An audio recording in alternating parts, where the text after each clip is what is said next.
Izwi Lomzansi 98.0 khona nana exclusive drums uyena sinaye lana in studio sizokhuluma naye ngezinto eziningi ezahlukahlukene. Exclusive drums sabona welcome ohlelweni the weekend joy for the first time. Unjani bro wami? Right kakhulu. Man, ngiyajabula ukuba nawe in studio mfethu Thanks for having me here. Number 1, ongakwazi ukuthi ubani exclusive drums, ungathi ubani nje exclusive drums and uqhamuka kephi nendawo where you from? Okay, my name is Exclusive Drums. Okay, I can say, let me not say Exclusive Drums. Okay. Stephen, my real name is Stephen. Okay. In Hammanskraal. Pretoria. Okay. Pretoria Hammanskraal. Ngivela eMazulwini Productions. Nomdidiyeli. So ngiyiproducer yakhe, ngiyimixing engineer, ngiyiproducer kudala ngikhona ngiyenza ngibuye ngiproducer iAfro House, but lately ngiyenza iskompo into like yabona umculo nje umnandi nje. Yeah, that's why ulana ngoba sizokhuluma ngawo umculo. Ingozi yethu vele lena ethi nje sikhuluma ngomculo sishaya ngomusic. Sure. And abantu abaningi I think mhlambe baqale ukuthi bakwazi kakhulu kule ngoma le kaNomdidiyeli inkanyezi, but we've been around for isikhashana manje. Yeah, I think ngakwazi like 3 years ago noma 2 years ago. Yeah, kunengoma kuyona ekaZintle ngidi. From way back in qala ngalezi khatha sisuke lapha emuva ukuthi yayikhipha yaphuma ngambe leyo ngoma and contribution yakho kuleyo ngoma yayigephi kwawini contribution yakho? Kule ngoma bengi producer and also a writer. Right, oh nice. Yeah. Okay. So siyenzele ngoma le ngiyenze, although I was on another side ngisebenzisana nenye company, but I was more on the business side. La maybe part of management. Oh, okay. Yeah, all right. Yeah, bengi management. So bengifike studio ngithola abafana bayenza ingoma and then I decided ukuthi I know since uZintle ngithu umuntu lo i-artist le ebuya ineshumaya what ngathi ayibona le need a special attention because of ngibuya ngisebenza nabo ama artist yabo. Okay. So ngiyaba understand a bit. So sayenza lengoma ithi amasiko. Yes, and I love athoka khona. Indlela ni traditional ngayo. Yeah, even the music video. Yeah, it came from the music video. Into engenza ngikhumbule indlela oyiyona njengamanje because emqondweni nami is like no man, exclusive drums I think ngambona on some music video or artwork la khona bashama African attire and no, so it's very nice. Yeah, no. So mangabe ungena khona uya producer ingoma wabhala the whole song noma wabhala only part? Ngaqala ngebeat, ngayenza ibeat. uZintle didn't feel the beat that much. Serious. I had to, because of mina yabona my musical background, ngibuye ekhaya gune sonto vela sesontweni ubaba umfundisi, so like ngaqala ukuconducta ngisesemncane.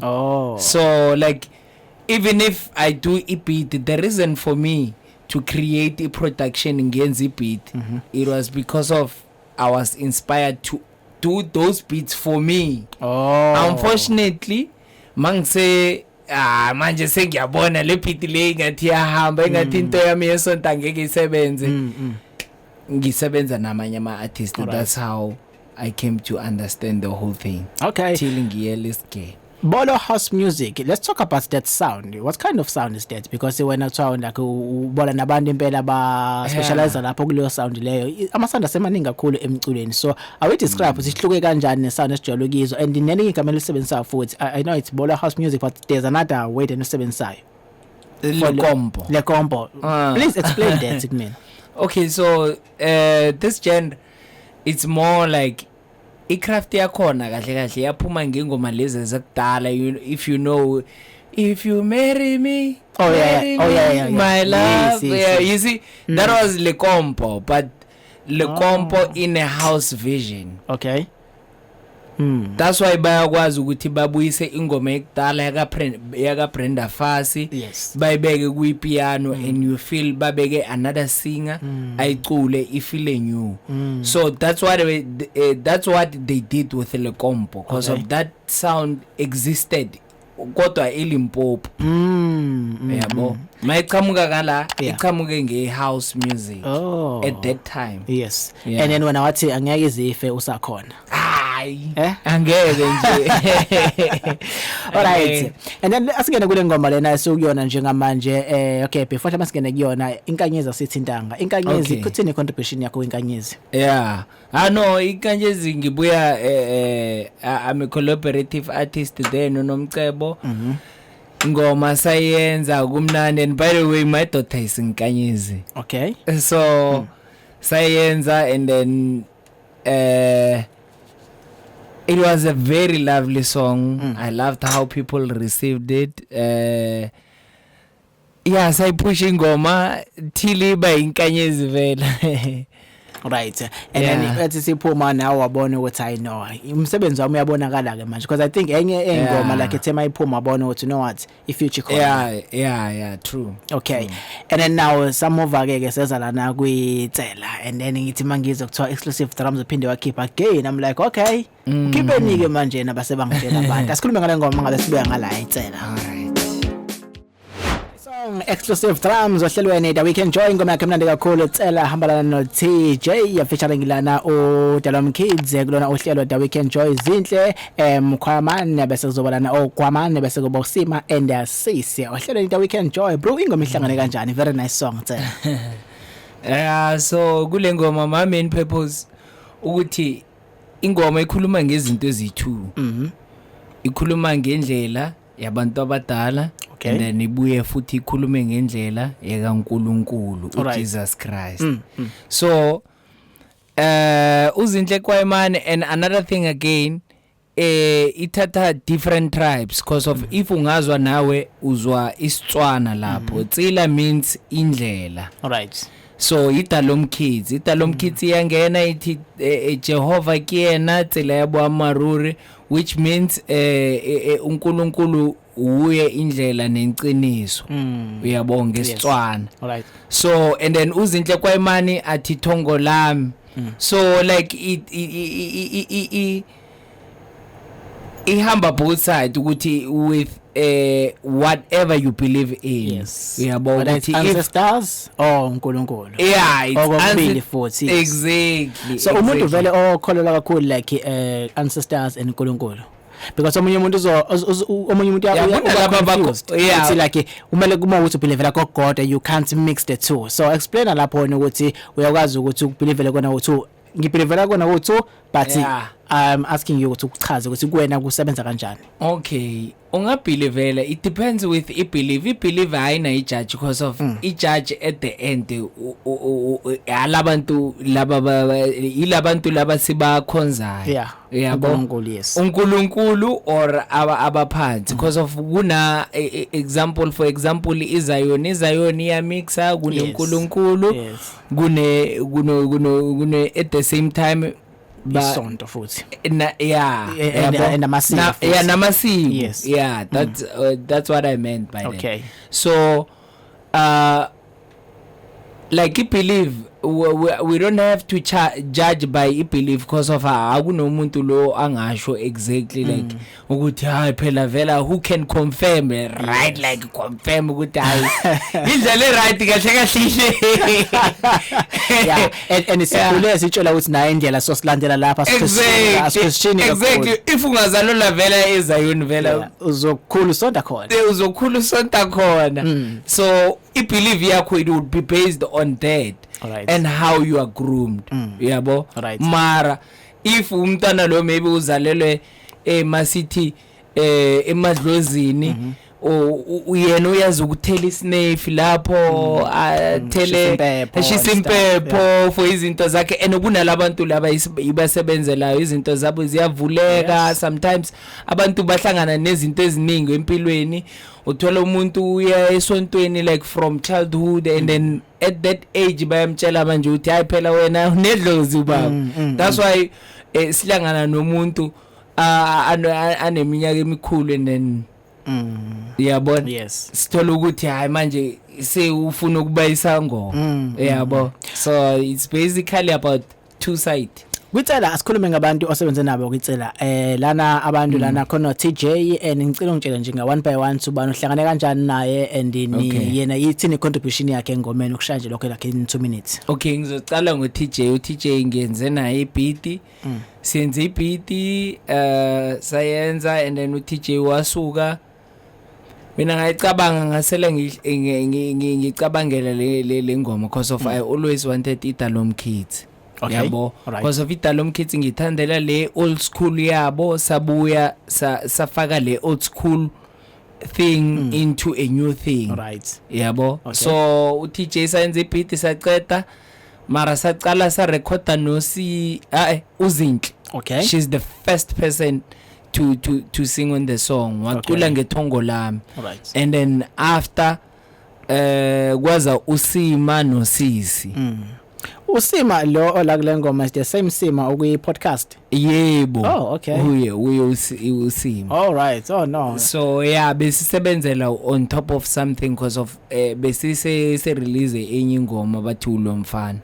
So sayenzane sa recorda le ngoma uCici naye beka khona e-studio and then saqeda manje sahlanganisa no uDalom kids yiyo beyivala ingoma manje bese idressa because of I felt like ingoma okay it's okay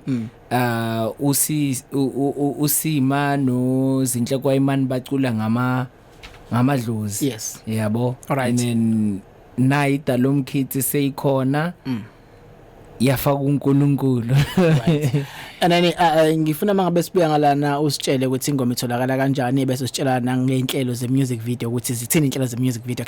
Okay base kwenza lokho mangabe sibuya ngala if ufisa ukukhuluma na exclusive drums maybe khona ingoma ake abakuyona noma akuyona owake wayilalela oyithandayo ufisa ukumbuza anything or ufisa nje ukukhuluma comment ngale ngoma lena ungasithinta enambeni yethu efonelwayo 0604807164 noma ngala on WhatsApp send a voice note noma ubhale nje umyalezo wakho ku 0638208044 kama lakhe ngo exclusive drums shanga mnandi kakhulu Tsela ohlelweni the weekend joy sabona umsana usilalela sihlela no exclusive drums and a song exclusive drums Tsela ohlelweni the weekend joy bra ivideo sitshela ngevideo sixoxela ngayo ivideo engoma ikhona ivideo ready yeah ikhona ivideo ivideo yaba mnandi kakhulu because of uyabona beyi story lapho sithole neactor uNombulelo Mhlongo safika lapho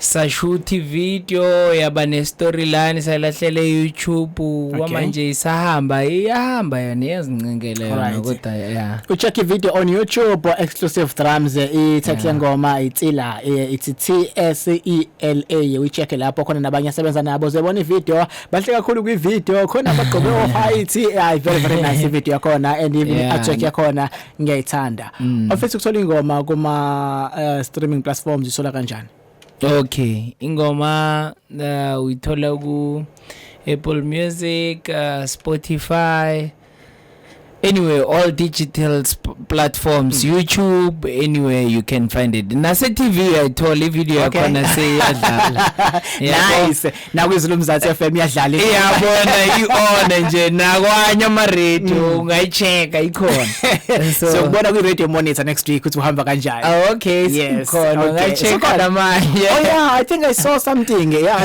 something ebipostiwe lana ukuthi I know khona ku radio monitor let me check fast ukuthi yeah ihlele ku number 24 ku radio monitor ngoba state esikhishiwe njengoba sesidlale go 2 la I'm sure isenza kahle kakhulu yabona ke no first congratulations ngoma yakho yenza kahle kakhulu ngiyabonga right masifonela seku 0604807164 ufisa ukukhuluma na exclusive drums khona ufuna ukukubuza khona ufuna ukuncoma anything ufuna ukuyisho noma on WhatsApp seku 0638208048 sizovala ngosasitshela utholakala kanjani for bookings and also nabantu abafisa ukusebenza naye bamthola kanjani asize la ku voice notes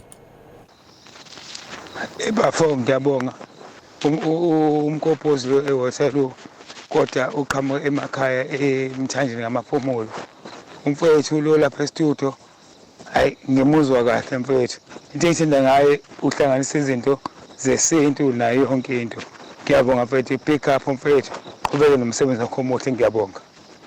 Alright, sibonge kakhulu exclusive. Sibonge bafo. Yeah, mfethu ngenxa yesikhathi sicela usitshele ukuthi office ukusebenza nawe ukuthola kanjani because kunabantu abathanda like indlela osebenza ngayo touch yakho bakuthola kanjani. Okay, yeah, because of I'm also an engineer futhi ngiyamixa ngiyamastera and then ngokwamanje ingoma lezi ngingathi ngizimixile actually lezi zamaskandi le yakamthandeni Gucci. Okay, we mixile wenze final mixing yonke into. U serious? Aibo. Oh wow. Yeah, so yona nalega ichepise jezini ezithuleka nomcebo ezithu zona lezi ingoma ezithu lezo zimixe yimi kumaskandi. So kumaskandi ngisazongena nisazongibona nakhona, so I think iDurban manje ngizocala ukudlalela khona too much. Okay, okay, nice. So office ukusebenza nawe office Emazulwini Productions gmail.com. Yeah, and at profound EMG at EMG Africa. Okay, yeah, ama social media handles akathini? Exclusive Drumz yonke indawo. Bro, sibonge kakhulu ukuthi ube ngxenye yohlela. Sithembe ukuthi sibe ndawonye soon. Hayi kubonga mina futhi. Alright, igama lakhe Exclusive Drumz ucheck ingoma endaweni yasemthethweni zokustreama umculo Tsela TSELA. Uthe Tsela usho indlela ngithi. Yebo, indlela kahle bekumele ngithi indlela. No, Tsela alright. Ne? Alright. Yeah. Sharp face.